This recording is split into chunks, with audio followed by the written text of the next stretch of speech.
Additional aids and services are available to individuals with disabilities. To make such a request, please contact us by email by clicking the Help tab in the PD portal or at pdportal@tamu.edu, by phone including Relay Texas at 1-800-441-7323, or in writing to Train PD, PD Portal Support, 4477 TAMU, College Station, Texas 77843. Both a transcript and accessible document of the content presented in this webinar can be found as resources in the course description. Click on the blue links under Course Resources in the description. When a link is clicked, a new browser window will open.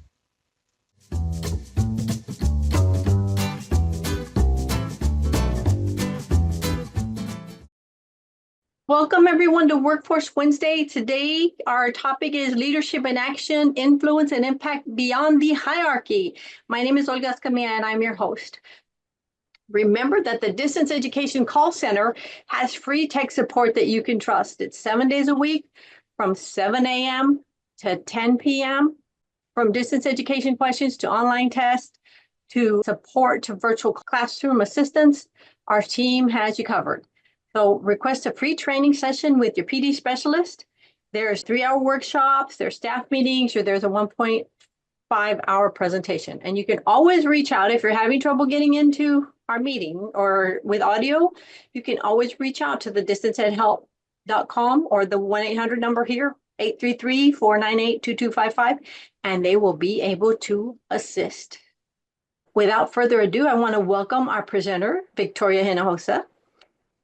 So Victoria served as a career navigator with Workforce Solutions in Houston-Galveston region since 2019, and she's currently an AEL instructor with Lone Star College. She's a graduate of Texas State University with a bachelor's degree in mass communications. She is passionate about helping people discover how their natural talents and interests can lead to a rewarding career.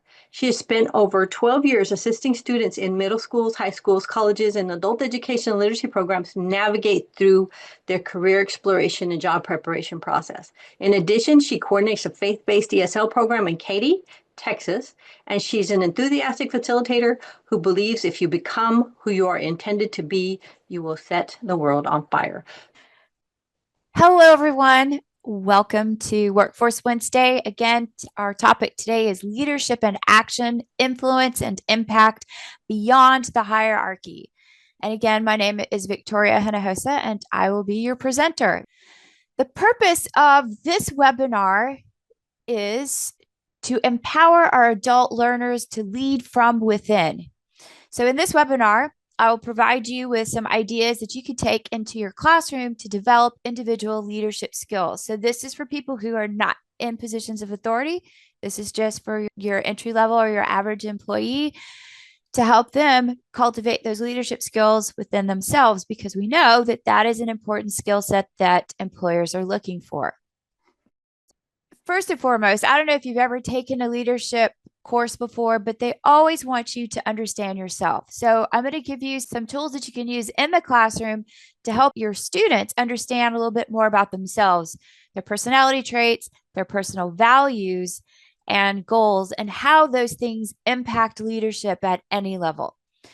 Then after that, we'll talk about some of the important skills or tools that are needed as a leader: effective communication, how to build relationships and influence, and then, of course, leading by example. And I will have some resources throughout the webinar for you. When we talk about leadership, let's make sure we're all on the same page here. I got this definition through Merriam-Webster, and it's actually their second definition for a leader. It's actually B2. So what it says is that a leader is someone who leads as a guide or a conductor. And part 2 of that is a person who has commanding authority or influence. So again, we're talking about leadership skills in situations where you don't have authority, but you can still lead by your influence. Think about what are some of the characteristics or qualities that you admire in a leader.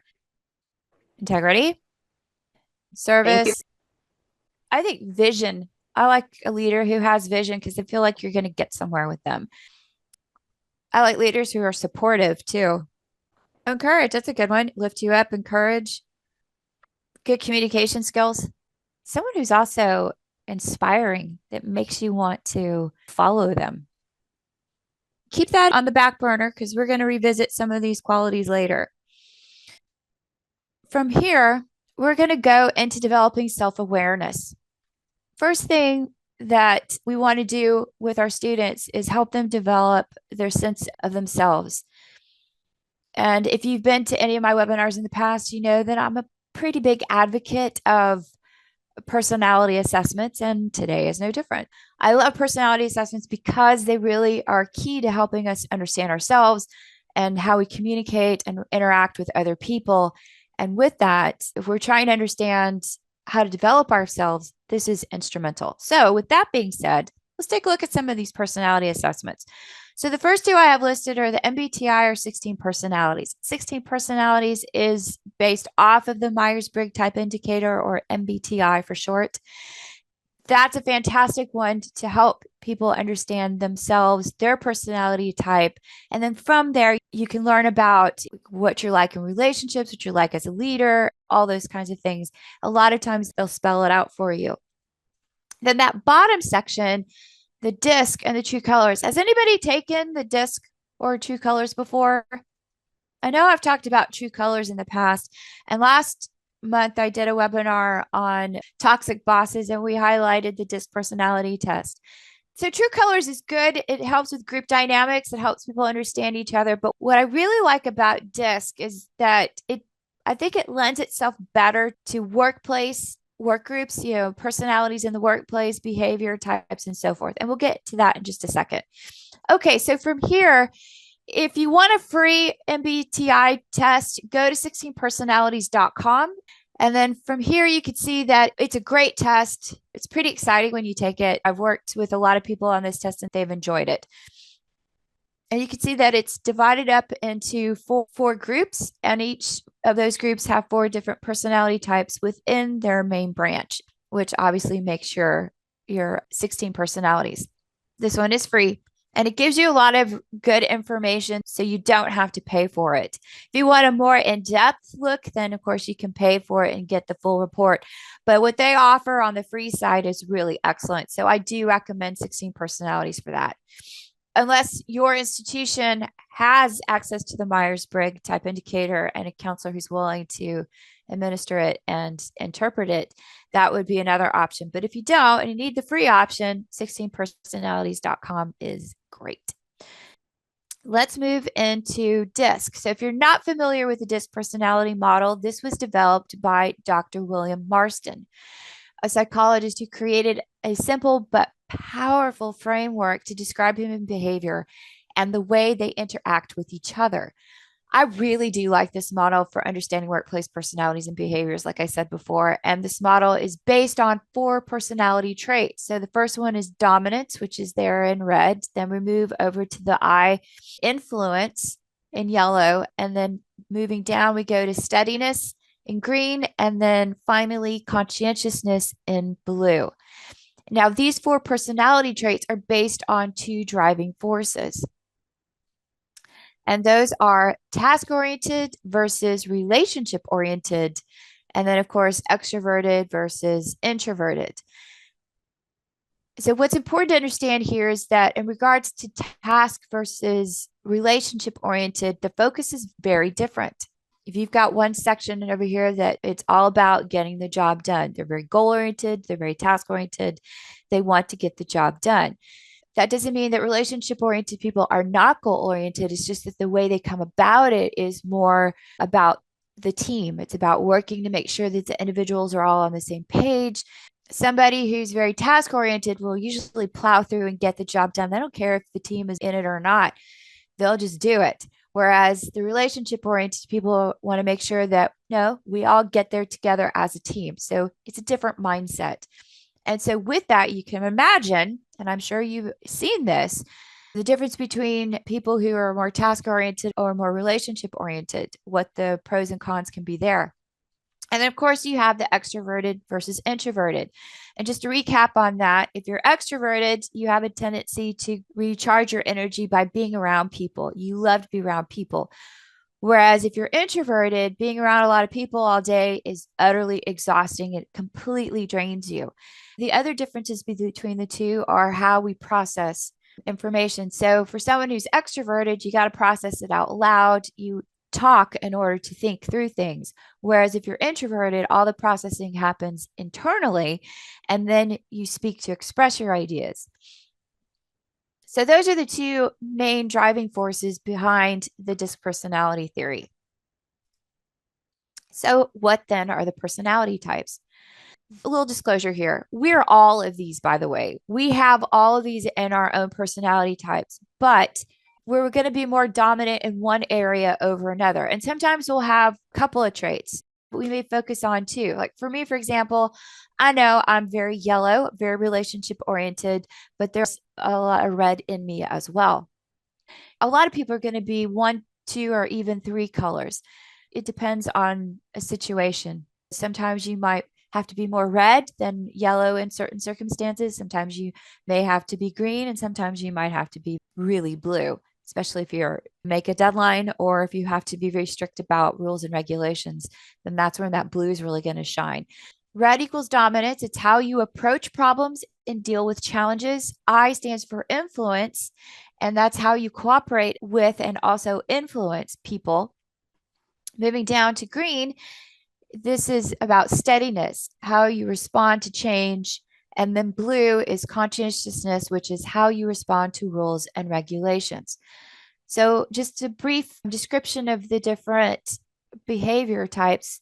Reds are task-oriented extroverts who deal with problems and difficult challenges. The tougher the demand, the better they perform.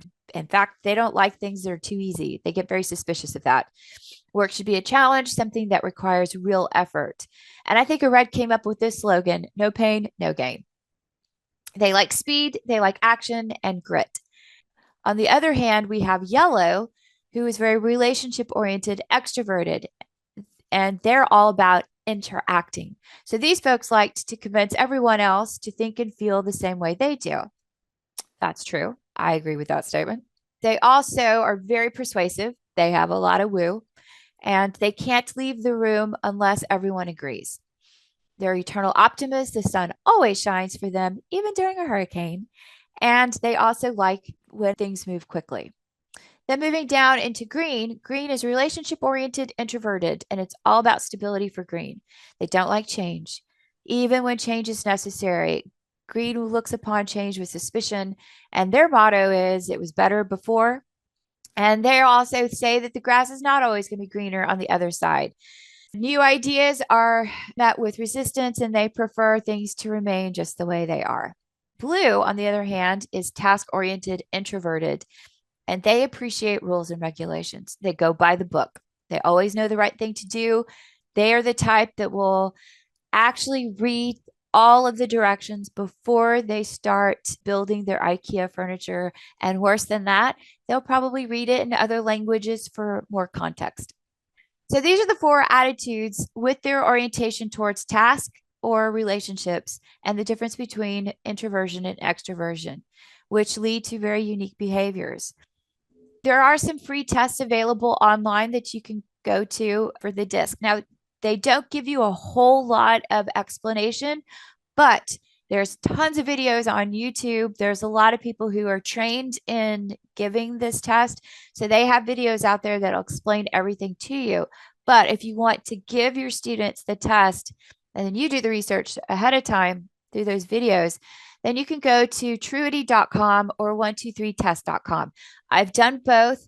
I'll tell you that I like the Truity test better. It's less confusing. I think it's a better test. The way they've set up their questions, I just prefer Truity over 123test. But you have both of those options, and they're both free. Now, if you want to pay, you can get the full report, but you don't need to do that. It'll give them enough of the information that they need to know. The next thing that I want to get into is values. So I think that value-based leadership is a leadership approach that prioritizes and aligns organizational decisions and actions from the organization's set of core values. And we see this all the time because every organization has their mission statement, their vision statement, and then their values. And I really didn't understand that until just recently when I realized that, yeah, values are what shape people's decisions. For an organization or a company, this is really important.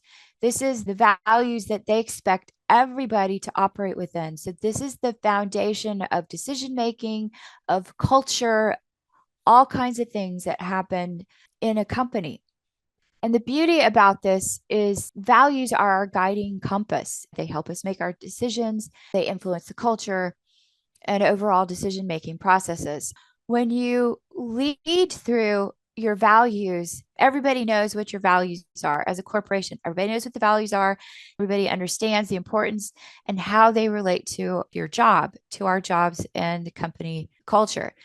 It's excellent for the decision making because it provides that framework in which everything gets filtered through. It also helps with culture building because everybody's on the same page. We understand, we all think alike, and it also fosters that sense of belonging. And then again, it also is foundational to ethical behavior because values promote ethical behavior and accountability, not just for the organization as a whole, but all the way down to your receptionist, everybody. Because values promote ethical behavior, I started to realize, you know what? I think people are onto something. This is something that we're missing, that we don't spend enough time on. I know I haven't. I know I've talked a lot about personality types, but now when you get into values, values are your guiding posts. When I looked at what corporations are doing, so why not do it for ourselves? Why not instill this into our students and help them identify their values? Now, you have life values. You can have a whole set of values for your family. I know we talk about work values, what's important at work, but what I really want to focus on today is those core values. What makes you you? What's absolutely the most important part of you? When I was researching this, I came across this lady on YouTube, Adriana Girdler, and she's with Cornerstone Dynamics and has her own website, myvision.com. And she really goes into core values. And her definition of core values is a description of your character, how you behave, and what you are like. And core values are what keep you going, especially in times of stress or temptation. They're your compass along your life journey. They're your roadmap of who you want to be and what you want to achieve throughout your life.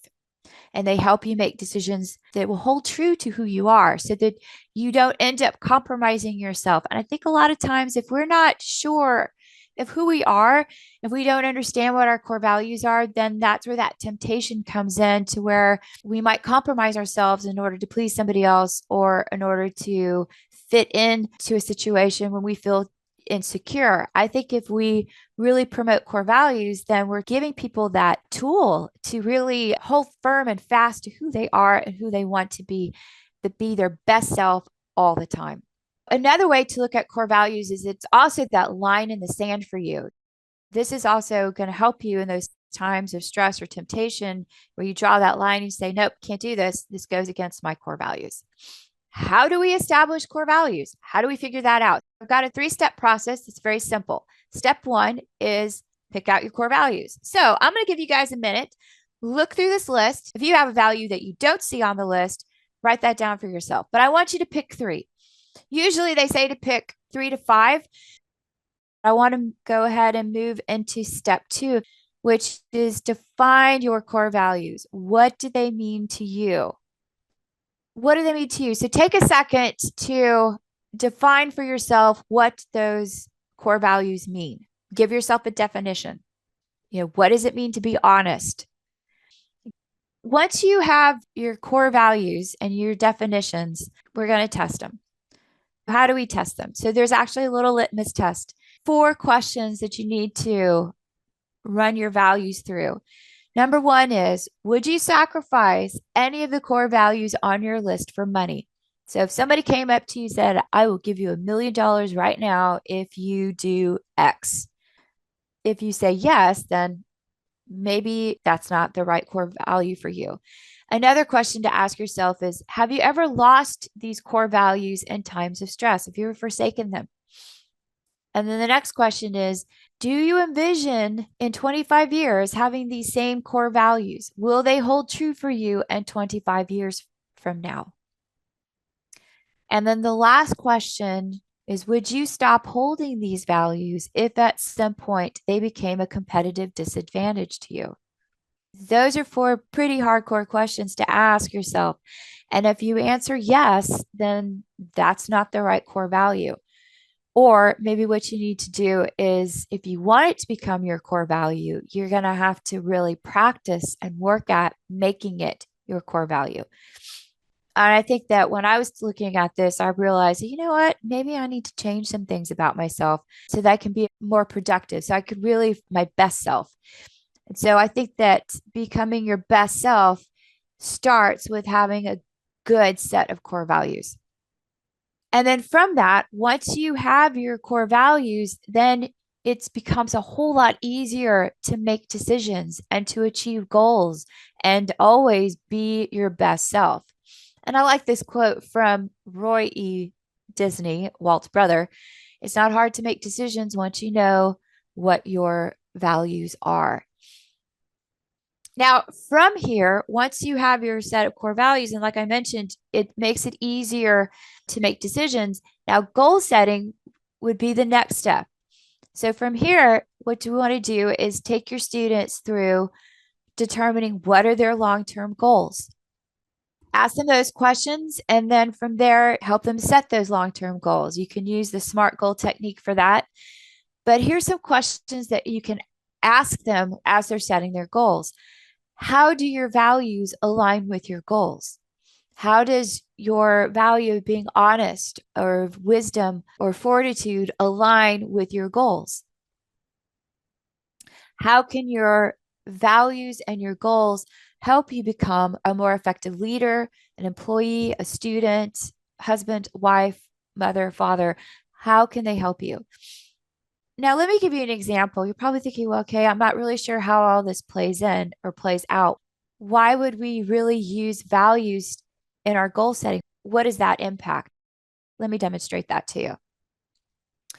So let's say you and your family are going on a trip. You're leaving from Houston and you're driving the kids down to Orlando, Florida, to take them to Disney World. And you've got two kids in the back seat. Both of them are excited. They both have the goal of going to Disney World. But you got one kid who is absolutely goal focused. And what is he doing? Every 20 minutes, are we there yet? Are we there yet? Are we there yet? That long journey becomes a source of frustration for him because he's sick and tired of being in the car. He wants to be there. He wants to complete that goal. And then you have this other kid who's more value focused. It's more about the journey for the value focused kid. Through their values of curiosity, adventure, and having fun, they're enjoying the trip. They're playing I Spy. They're counting how many different farm animals they can see, appreciating the different geographical locations, and they're watching how the scenery changes as they move from Texas to Louisiana, Mississippi, Alabama, Georgia, and then finally Florida. They're enjoying all of that. What happens by the time you get to Walt Disney World, you've got one kid who's frustrated because it just took so long to get there. It's probably causing fights because they're just tired and exasperated of being in the car. And you got the other kid who actually had a great time and learned a lot, was enriched by the journey. That's the difference. I'll give you another real quick example. When I was a kid, my mother taught piano lessons in the house, and she was lamenting that I never practiced and that she had this competition with all of her students that whoever practiced the most would receive a trophy. And so she was lamenting that, oh, you never practice. And I said, okay, I'll show you. So I practiced and I put in the time, charted it on the chart on the wall in the music room. So by the end of the year, at the recital time, I actually won the trophy. And when I received the trophy, I was like, okay, yay, I did it. And that was it. It wasn't fulfilling after that. After that, I proved to my mother, yes, I can practice. Yes, I can do this. But that was it for me. And why was that? Because it was very goal focused. I was very goal focused on that. Instead of enjoying the time, really cultivating and learning and appreciating the time I was spending playing the piano and developing my musicality, all those things. The next year, I joined the band and I started playing the flute and I completely dropped the piano. I did this just to achieve a goal and not based on my values to really gain a skill set. That's another example of why I think being value focused is much more beneficial in so many areas of our lives. Effective communication. So we know that effective communication is what fosters trust, builds relationships, and ensures that everyone is aligned and working towards a common goal. Now, communication is a two-way street. And so there's two parts to communication, right? What's the two parts of communication? Listening, Very good. And speaking. we need to develop those skill sets because some people can ramble on forever, myself included. That's just the dynamic of being a very yellow personality type, as we like to talk. We're very verbose sometimes. And then another thing that a lot of people miss out on is developing their listening skills. So one way in which we can develop our listening skills is through a technique called active listening. And you probably are familiar with this, but I'm just going to run down the steps of this for you so that you can take this into the classroom. The first one is focus and engage. What you want to do and what you want to teach your students to do is you have to let go of everything else that's going around and focus on the person. Get into a quiet space in your mind, let go of the computer, do not multitask, but just focus on the person. Maintain good eye contact with them. Even your body posture, be open and receptive to whatever it is that they want to say to you. If you can, take notes. Jot down some information, especially if this is a serious conversation. And then step 2 is to paraphrase and clarify. Repeat the key points in your own words, of course, and then ask some clarifying questions to make sure that you understand what's being said. That's also a key to the speaker that you are paying attention to them. And then finally, provide some feedback. However, this is the key part. Try not to interrupt. Let the speaker finish all their thoughts before you start launching into feedback. Another thing, too, is don't give advice. And that's something that we're all guilty of. My girlfriends are the worst about this. Every time I start talking to them, they're ready to solve the problem. They're ready to give me advice. And I'm like, yeah, stop. No, listen to me. I think a lot of times we just want to be heard. I don't want to solve the problem. I just want to be heard. I'll figure it out or I'll bounce the ideas off of you. Just listen to me first. And I think that that is huge, a huge problem among a lot of people, among all of us, is that we just don't spend enough time doing this, practicing active listening skills. And we miss a lot because our mind is going somewhere else and we're not focused on the person and giving them their undivided attention. Someone that is remarked as being really good, a leader who is really good at giving people their undivided attention, someone like Oprah Winfrey. She's excellent at this. She gives people her undivided attention. She makes them feel very important. And when you can do that, you have them. Once you get through, you're listening to them. That's one step in communication. Now, communication styles. Let's talk about that one. How do you give information? We're just going to focus on these 3 communication styles. Remember that the DISC personality type test that we talked about earlier. Now, this is where those personality types really come into play, that task-oriented versus relationship-oriented. Task-oriented people can be very direct, sometimes very aggressive in how they speak, whereas the relationship-oriented people, they don't always like conflict. And so they're all about harmony and balance and making sure that everybody's heard. And it can be very kumbaya. I know this, but sometimes it's very difficult for us to be not necessarily assertive, but handle conflict. And I think that the aggressive communication comes off as very aggressive and argumentative, and that produces conflict. The passive communication style, these folks tend to be shy. They avoid conflict. and they have a difficulty expressing their needs and wants. And as a result, they get taken advantage of. Then you have your aggressive communicators who show dominance. They're hostile. They talk over people. They blame others. They have a tendency to force their opinions and demands on others. An example of this is a person who yells at their coworkers for making a mistake or blames their coworker for their own mistakes instead of taking responsibility. Now, assertive communication, of course, is the ideal, and these folks express their needs and wants and feelings clearly and directly while respecting the rights of other people. An example of this is the person who politely asks their boss for a raise, explaining their contributions and reasons for the request. Sometimes that's a scary feat on its own. So, how do we practice assertive communication?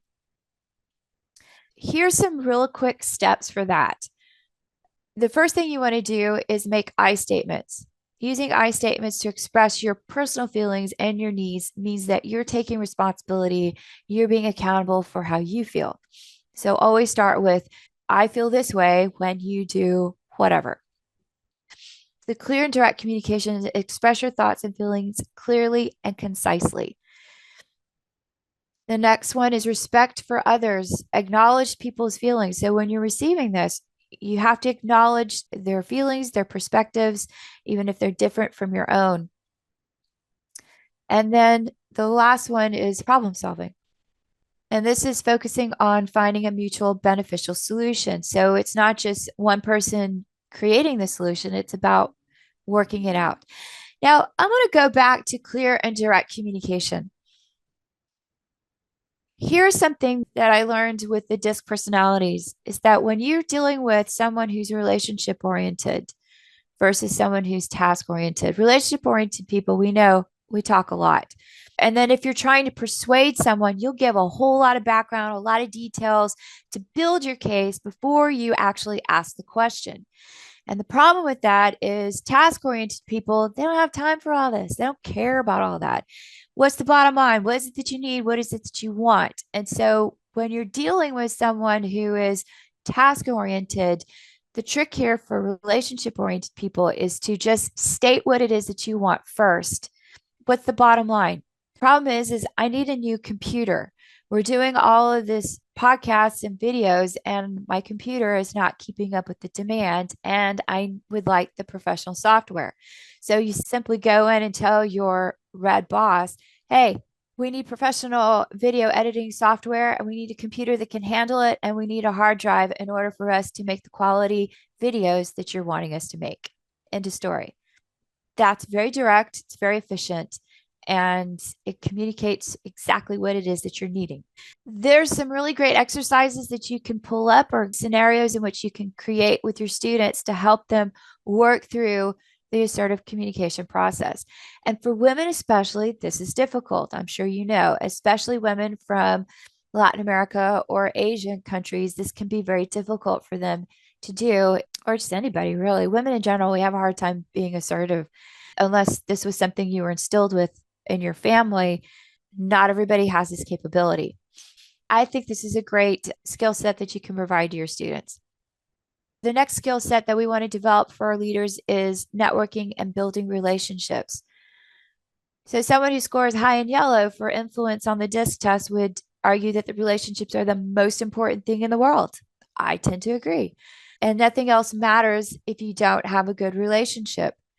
But for someone who is task oriented, they're here to get a job done.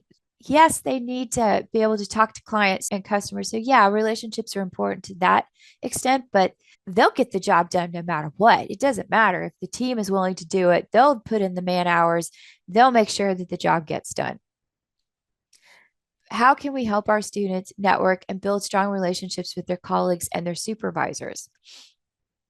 Let's talk about that. What are some ways in which you can build a good rapport with your colleagues at work? So tell me, Olga, what do you think are some good ways to build rapport with your colleagues? I think have conversation with them, get to know them, and share so that they know that you're willing to share some of your personal stories or whatever, so that they know that they can share with you. Find common ground and talk about occasionally. Yes, Ariella is saying saying hi or good morning. And Chris, be willing to help them. Hey, do you need some assistance with that project? Let's talk about some techniques for building a good, strong rapport with our colleagues. We've talked about some. Active listening is a major one, listening to them without giving advice. Again, some people just need to be heard. And another one that's good is for when you have to give constructive criticism or positive feedback. Here's a really good way in which to do this. So let's talk about the sandwich technique. Let's say that a coworker has completed a project and you need to provide some feedback to that coworker. Here's how you can do this. First, you start off with the positive feedback. I really appreciate the hard work that you put into the project. It looks really good. Then you launch into the constructive criticism. There's some areas I think we could improve upon. And then here's what I think needs to happen. Maybe try it from this perspective, whatever it is that you need to do. And then always end with positive feedback. But overall, I think you're on the right track. This looks really good. I'm excited. I like the color scheme of your project, whatever it is. And I can't wait to see what you come up with next. Using the sandwich technique really helps give that constructive feedback in a nice way where people will be more receptive to accept it and not feel like they're being beaten down. And this is a really good way in which you can help build those relationships and also influence others in a more effective way. Let's now move into leading by example. And that was something that was mentioned in the beginning is a leader should lead by example. The best way for people who are not in positions of authority is to lead by example. And here's where those core values really come into play, because now you're displaying your ethics, your personal integrity. Speaking of which, let's get into what personal integrity is. The importance of your personal integrity and ethical behavior in leadership for a leader as well as for an employee is it's intrinsic to your foundation, to creating a positive work environment, to building those relationships with your coworkers. For leaders, for anybody, it builds trust and credibility. Going back to those values, it provides your ethics is based on your values, and that's your moral compass. It also helps with making ethical decisions. It also then establishes your reputation and your brand. That's key for leaders, but also for anybody, for employees as well. It promotes professionalism. You're seen as someone who's professional, which again goes back to personal brand. And it inspires trust and respect. It helps you throughout your ethical dilemmas because you've got those core values that you're leaning on that's guiding you. It is your integrity. It is what defines your personal integrity and your ethics. I have a list of key ethical principles that I came across, and I liked it because I look at this list: honesty, fairness, responsibility, respect, transparency. We just saw those. There are values, right?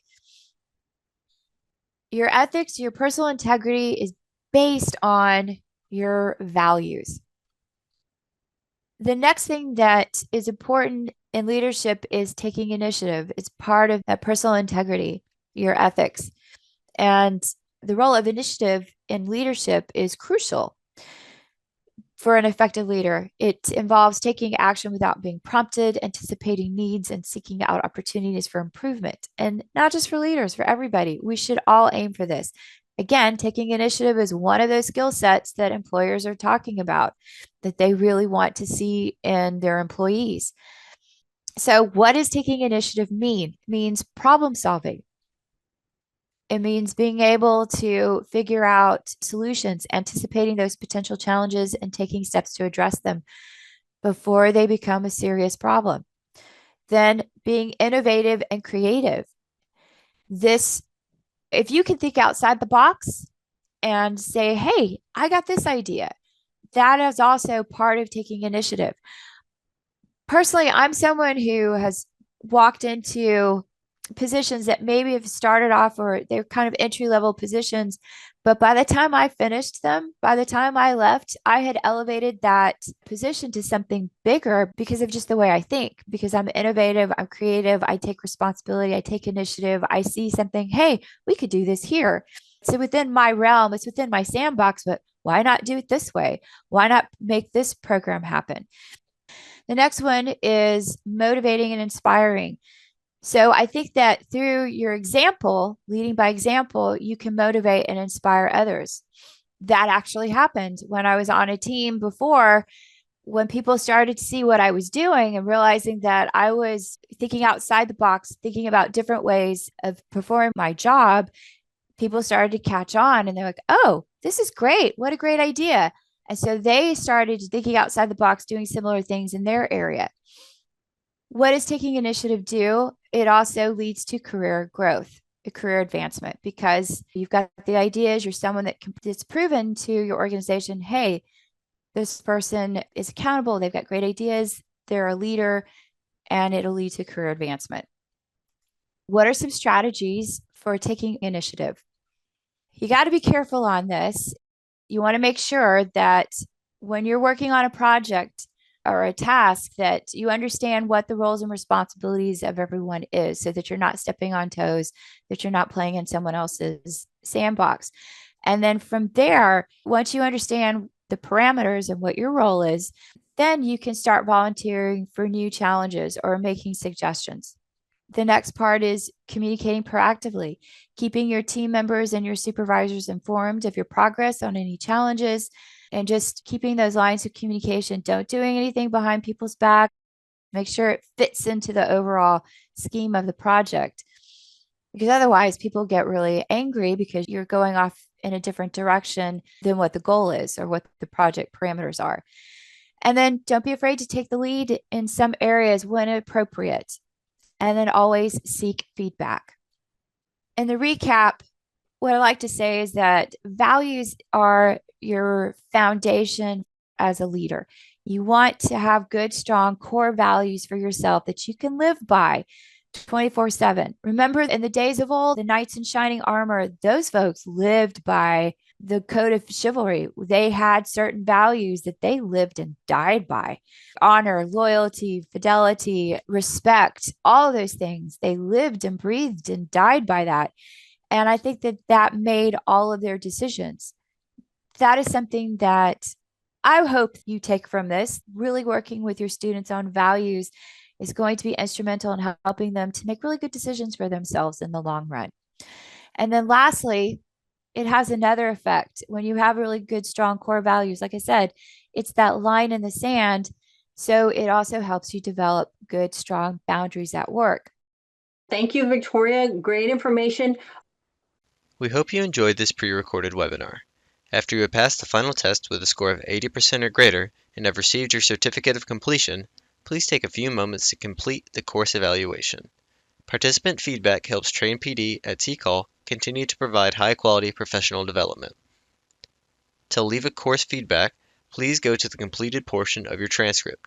To do this, hover over the My Learning tab and select View Your Transcript. Click on the drop-down arrow next to the word Active and select Completed. Then, click Evaluate in the drop-down menu next to the course you just completed. Please note that your feedback is greatly appreciated.